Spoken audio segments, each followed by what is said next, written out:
आज का ये जो वीडियो है ना, वो पानी के क्वांटम सच पर है। जो लोग अपने आप को भीड़ में भी अकेला महसूस करते हैं, अपनों के बीच घिरे होकर के भी खुद को अकेला महसूस करते हैं, या खुद को इनसिक्योर महसूस करते हैं, या अकेले रहते ही हैं, तो उनको ना ये वीडियो एक मैसेज देता है कि आप पानी से दोस्ती कर दीजिए। बात कुछ अजीब लगी ना, पागलों जैसी लगी। डॉक्टर इमोटो मसारू ऐसे ही तरह के इंसान थे जो पागलों की तरह ना अलग अलग जगह से पानी इकट्ठा किया करते थे। गंदे नाले का पानी, साफ झरने का पानी, और उसको लेकर के एक्सपेरिमेंट किया करते थे। कैसे करते थे? वो अलग अलग जगह से पानी लिया करते थे, अलग अलग बोतलों में भरा करते थे, और फिर उन अलग अलग बोतलों से कुछ कुछ बूंदे ले करके उसे फ्रीज में जमाते थे, बर्फ का आकार देते थे, और फिर उसे डार्क फील्ड माइक्रोस्कोप के नीचे रख करके उसके इंटरनल स्ट्रक्चर को स्टडी किया करते थे। उन्होंने क्या किया पता है? उन्होंने गंदी जगह से पानी लिया, गंदे नाले का पानी, उसे दो अलग अलग बोतलों में रखा। एक बोतल को उन्होंने यूं ही रख दिया और दूसरे बोतल को उन्होंने प्रेयर रूम यानी मेडिटेशन रूम में रखा। फिर कुछ घंटों बाद उन बोतलों को लेकर के उन्होंने एक बोतल से कुछ बूंदे निकाली, उसे बर्फ का रूप दिया, और दूसरे बोतल से भी बूंदे निकालकर उसे बर्फ का रूप दिया। और जब उसे डार्क फील्ड माइक्रोस्कोप के अंदर उसके इंटरनल स्ट्रक्चर को स्टडी किया ना, तो दिखाई दिया कि जो बर्फ का जो छोटा सा टुकड़ा था उस बोतल से लिया गया था, जो यूं ही रख दिया गया था, उस बोतल से लिए गए बर्फ के इंटरनल स्ट्रक्चर को देखा तो वो बेतरतीब था, और जो दूसरी वाली बोतल जो कि मेडिटेशन रूम में रखी हुई थी, उसके बर्फ का जो इंटरनल स्ट्रक्चर था वो एकदम हीरे जैसा था। ये जो एक्सपेरिमेंट्स है ना इमोटो मसारू के, ये आपको इंटरनेट में मिल जाएंगे। जस्ट टाइप कीजिए कि इमोटो वाटर एक्सपेरिमेंट्स, आपको ये तस्वीरें देखने को मिल जाएंगी। साथ ही उनकी किताब है the hidden messages in water, ये किताब भी अमेजन पर अवेलेबल है, आप देख सकते हैं। ऐसा क्यों हुआ? पानी का इंटरनल स्ट्रक्चर क्यों बदला?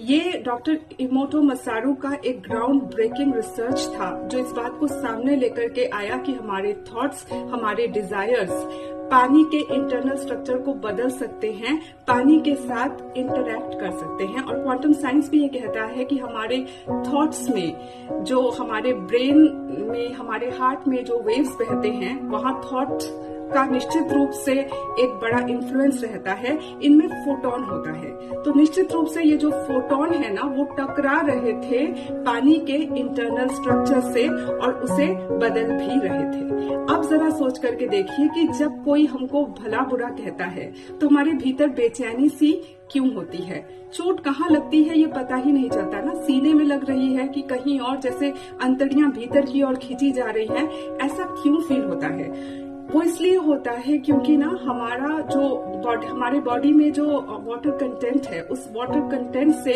ये जो शब्दों से फोटॉन्स निकल रहे हैं वो टकराता है आकर के। शब्दों में फोटॉन्स होते हैं, तस्वीरों में फोटॉन्स होते हैं, बोले हुए शब्द, लिखे हुए शब्द, सब में फोटॉन्स होते हैं।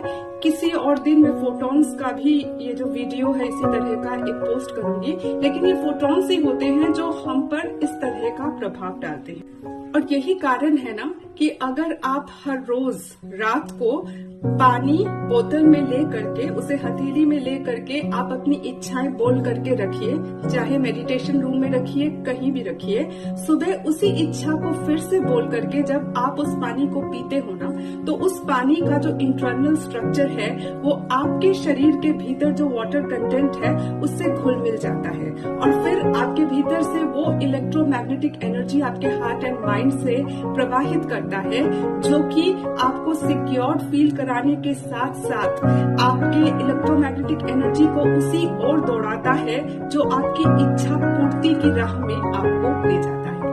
अब बताइए कि आप में से कितने लोग ऐसे हैं जो ये महसूस कर रहे हैं कि स्कूल की किताबों में ना, बच्चों की स्कूल के किताबों में लिखा है ना जल ही जीवन है, उसके साथ ये बात भी जोड़ देनी चाहिए कि जल ही हमारा सच्चा दोस्त है, जल ही हमारा बेस्ट फ्रेंड भी है जो हमारे जीवन को बदल सकता है। पानी के जरिए ना आप अगर प्रकृति का हाथ इस तरह से पकड़ते हैं तो फिर ना आप चाहे कितने भी मुश्किल दौर से गुजर रहे हो, पूरी की पूरी कायनात आपको जिताने में लग जाती है, पूरी की पूरी प्रकृति आपको जिताने में लग जाती है, बशर्ते कि आपके जो थॉट्स हैं वो लेजर रेस की तरह हो। तो ये एक क्वांटम रियलिटी है, इसको आजमा कर देखिए, आप लाइफ में बहुत बेहतर फील करेंगे।